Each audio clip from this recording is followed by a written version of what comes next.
នេះគឺមេមកបបកត្រីបងប្អូន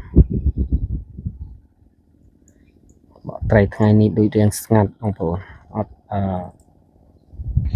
ឃើញមានមិត្តត្រីមិត្តអីបងប្អូនវាអត់ទាន់ខំនុយនេះយើងប្រើនុយកូនកង្កែបបងប្អូន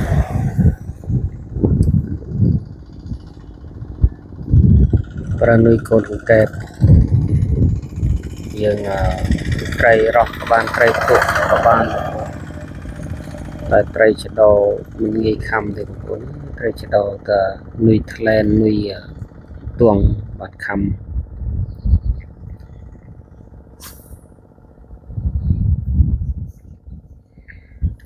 ឆ្នាំនេះដូចជាមិនសូវសម្បូរត្រីទេបងប្អូនដោយសារអត់មានទឹកស្មាត់ហួយឡើងបាត់អត់សូវមានទឹកទេមានភ្លៀងស្បើយ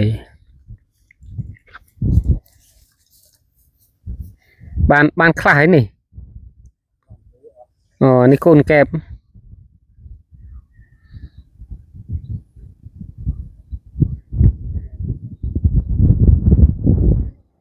ទិនបាននៅឡើយបងប្អូនវាធំដែរបងប្អូនតែ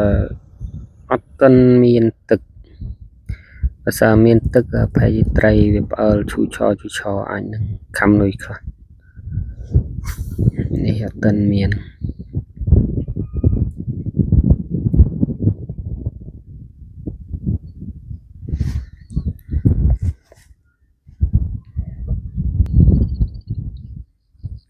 រៀងស្ងាត់យ៉ាង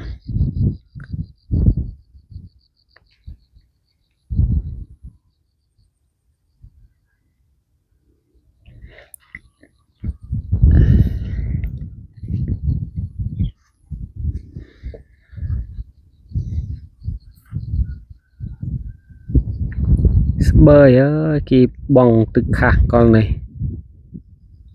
គេគ្របចាប់លើទៅនោះឯង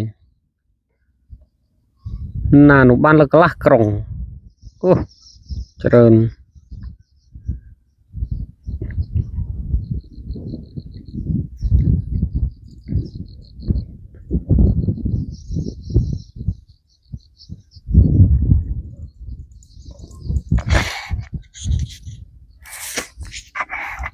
ជុះដល់ថ្ងៃ12បងជុះ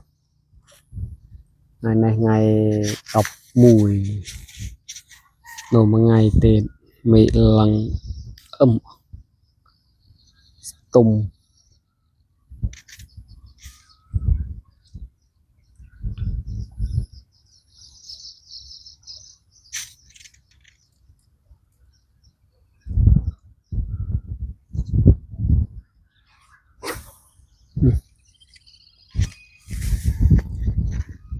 ចូលបានឆ្ងាយដែល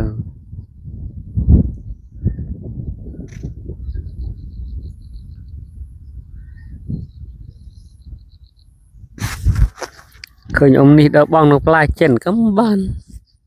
ត្រីសប្រហែលមកលុបបាត់កថាងមឹកធំដែលមឹកសង្ស័យជួលក្រមពងហេ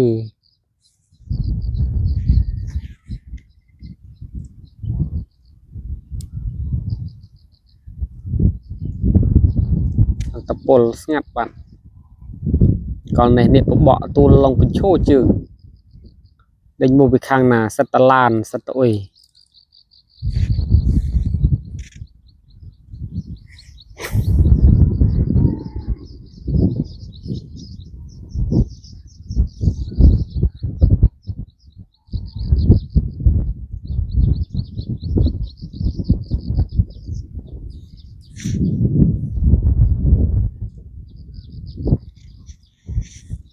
អត់ធ្មត់ចែងបងប្អូននេះបបកបោះឲ្យបោះទៀតនេះបងប្អូនមិនត្រីចេះតែស៊ីទេចេះតែខំនុយណាជួនកាលនោះអេបនុយមិនទាន់ខំទៀតបោះចំលោនោះបាន